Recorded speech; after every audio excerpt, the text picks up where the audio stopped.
I would start this off with some sort of formal and well-written introduction, but honestly I couldn't think of one that wasn't either awkward or made me look like a pompous fool. So let's just jump right into the subject matter, shall we? Cool.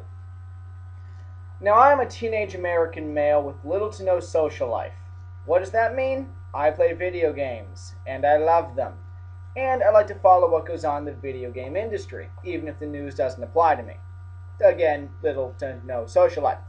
Anyway, I'm sure basically every gamer in the world is aware now of the motion control craze, started by Nintendo and followed by Sony and Microsoft. Now, Sony has been developing its PlayStation Move, and Microsoft has been developing its Kinect, previously known as Project Natal. For this, I'm going to be focusing on Microsoft's Kinect, frankly because I don't have an opinion on the PlayStation Move. Now, Microsoft is trying to campaign for their Kinect as this brand new piece of highly innovative technology that is going to revolutionize motion control as we all know it.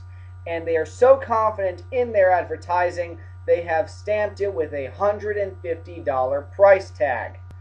But more on that later. Now let's focus on the whole new and innovative thing. And I have two arguments for it, and I'm pretty sure one of them is correct. Which one? Well, that's the part I'm not so sure about, so I'm just going to deliver them both. First, let me introduce you to this. I mean, you know what this is. You should. This is the iToy. It was released on July 4th, 2003 in Japan, and in November that same year in America. I got it for my 11th birthday. It basically is a webcam that played games on it. It used a camera to read your motions and reflected them within the game to cause a reaction. You move your hand over an object, and something will happen. Very primitive, but it was fun. Now, Microsoft's Kinect, despite the fact that technology is very different, the outcome is basically the same. You're moving your limbs to create an in-game reaction. Now, of course, with Kinect, you can play a variety of different genres, and the games have a large amount of depth, not to mention the new precision with the motion control. Now, while this is impressive, I'm not saying Kinect is a bad piece of technology. You're honestly telling me that it took 7 years to go from this to this. I don't think so. Now, I'm not a technology expert. I'm nothing near that. But I do like to follow video game timelines, particularly technological timelines. And I can tell that video game technology evolves very quickly. And I can tell that the technology between iToy and Kinect, it is not a 7-year gap.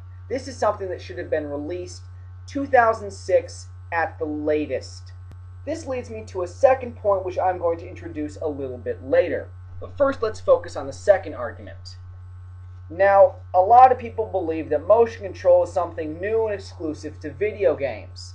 However, little do they realize that they encounter motion control very often within their everyday lives, and it's been around for quite a long time. Motion control turns on the lights in the classrooms, stops burglars from robbing museums, and flushes the urinal at the local rest station. It's around us more than we think. And the technology, although very complicated to put together, is quite simple in concept.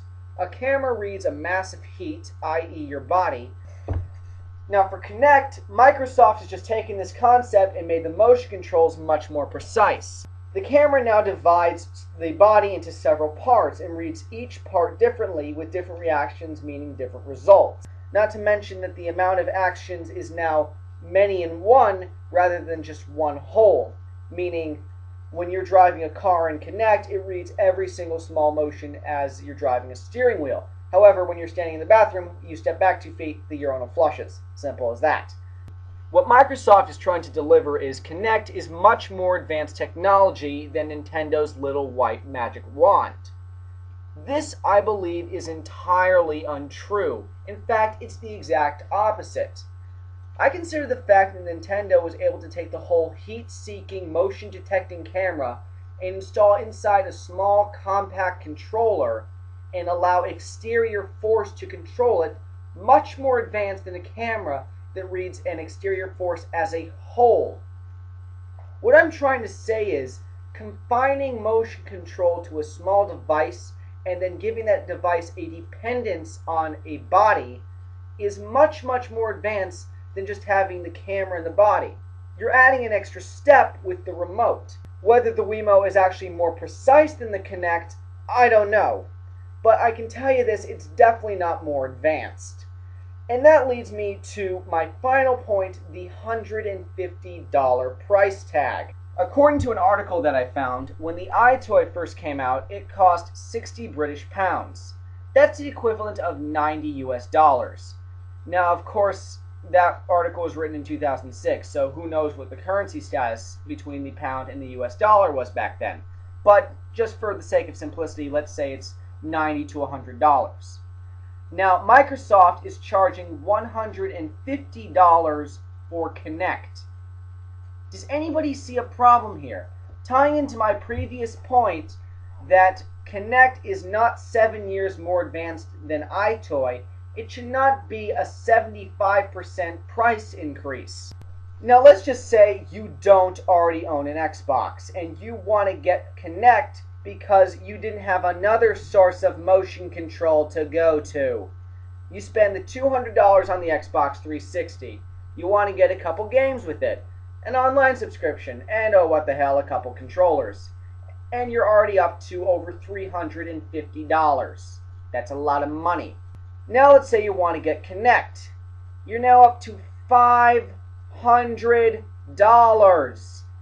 And let's say you did finally realize there was a secondary source of motion control gaming that cost $200, of course, without buying the extra games and controllers. So, assuming we add that on, we have maybe $350 for Nintendo to $500 for Microsoft.